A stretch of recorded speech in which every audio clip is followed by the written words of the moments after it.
সারাদিন খবর দেখার সময় পাননি? তাহলে এই একটি ভিডিওর মধ্যেই জেনে নিন সমস্ত ইম্পর্টেন্ট নিউজগুলো। অভিষেকের ফেসবুক পেজে রহস্যজনক পরিবর্তন, মেটাকে আইনি চিঠি। ডিএ মামলায় সুপ্রিম কোর্টে বড় পদক্ষেপ নিল রাজ্য সরকারি কর্মীদের সংগঠন। বাজেট বিতর্কে নির্মলা সীতারামনকে তোপ, পাল্টা দিলেন মমতা। বিধায়ক শওকত মোল্লার ছেলের বিরুদ্ধে মারধরের অভিযোগ, চাঞ্চল্য নিউ টাউনে। মোহন ভাগবতের সভায় নিষেধাজ্ঞা, পুলিশের সিদ্ধান্তের বিরুদ্ধে আরএসএস গেল হাইকোর্টে। সমকামী সম্পর্কের জেরে খুন, তরুণের রহস্যজনক মৃত্যু ঘিরে চাঞ্চল্য।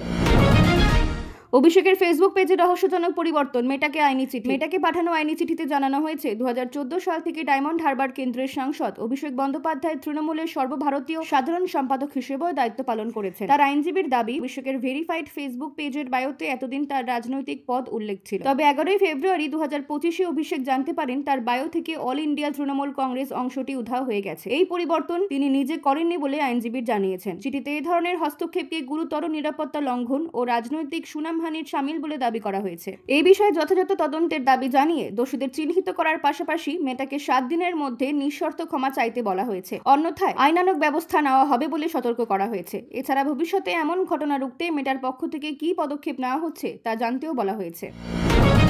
বিধায়ক শওকত মোল্লার ছেলের বিরুদ্ধে মারধরের অভিযোগ, চাঞ্চল্য নিউ টাউনে। ক্যানিং পূর্বে তৃণমূল বিধায়ক শওকত মোল্লার ছেলে ইমরান মোল্লার বিরুদ্ধে হকি স্টিক দিয়ে এক ডেলিভারি বয়কে মারার অভিযোগ উঠেছে। বুধবার সন্ধ্যায় নিউ টাউনের রাস্তায় এই ঘটনা ঘটে। প্রত্যক্ষদর্শীদের মতে, দ্রুত গতিতে গাড়ি চালানোর সময় আচমকা গাড়ি থামিয়ে দেন ইমরান। পেছনে থাকা ডেলিভারি বয় কোনো মতে দুর্ঘটনার হাত থেকে বাঁচেন। তিনি প্রতিবাদ করলে ইমরান ও তার সঙ্গীরা গাড়ি থেকে নেমে বচসায় জড়ান এবং হকি স্টিক দিয়ে মারধর করে বলে অভিযোগ। এরপর আরও কয়েকজন ডেলিভারি বয় সেখানে উপস্থিত হলে ইমরান ও তার সঙ্গীরা ঘটনাস্থল ছাড়েন। এখনো পর্যন্ত পুলিশে কোনো অভিযোগ দায়ের হয়নি। টেকনো সিটি থানার পুলিশ ঘটনার তদন্তে আশ্বাস দিয়েছে। তবে এ বিষয়ে এখনো শওকত মোল্লা বা তার ছেলে কোনো প্রতিক্রিয়া দেননি।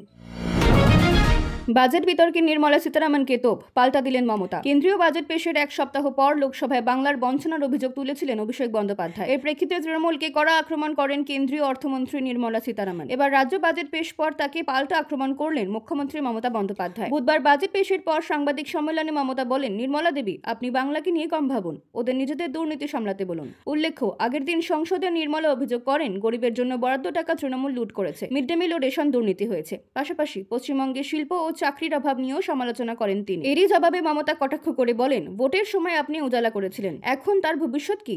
বাজেট বিতর্ক ঘিরে কেন্দ্র রাজ্য সংঘাত আরও তীব্র হলো। মোহন ভাগবতের সভায় নিষেধাজ্ঞা, পুলিশের সিদ্ধান্তের বিরুদ্ধে আরএসএস গেল হাইকোর্টে। মাধ্যমিক পরীক্ষা চলাকালীন বর্ধমানের সাই কমপ্লেক্সে আরএসএস এর অনুষ্ঠানের অনুমতি না দেওয়ায় কলকাতা হাইকোর্টে মামলা দায়ের হয়েছে। বিচারপতি অমৃতা সিনহার ইজলাসে শুক্রবার শুনানি হতে পারে। আরএসএস এর প্রধান মোহন ভাগবত বর্তমানে 11 দিনের সফরে বাংলায় রয়েছেন। রবিবারের অনুষ্ঠানে তিনি প্রধান অতিথি থাকবেন। তবে পরীক্ষার্থীর স্বার্থে প্রশাসন মাইক ব্যবহারের অনুমতি দেয়নি। এই সিদ্ধান্তের বিরোধিতা করে আরএসএস আদালতের দ্বারস্থ হয়। বৃহস্পতিবার বিচারপতি সিনহার বেঞ্চ মামলা গ্রহণ করেছে। শুক্রবার শুনানি হতে পারে।